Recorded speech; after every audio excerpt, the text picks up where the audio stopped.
Nel, ano yung naging batayan ng Pangulo sa pag-lift nitong price ceiling sa bigas? Yes, Aga, inanunsyo na nga ni Pangulong Ferdinand Marcos Jr. ang pagbawi sa pinatutupad na price ceiling sa bigas.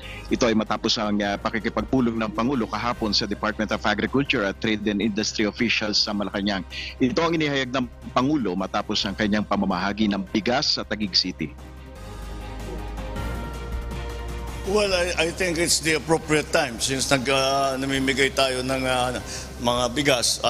Yes, we are, as of today, we are lifting the price caps on the rice, both for the regular milled rice and for the well milled rice. So tinatanggal na natin yung mga control.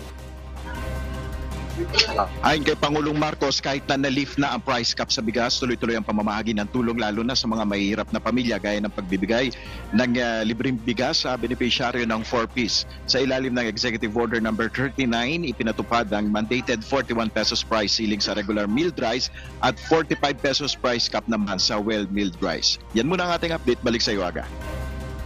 Maraming salamat, Nel Mariboho.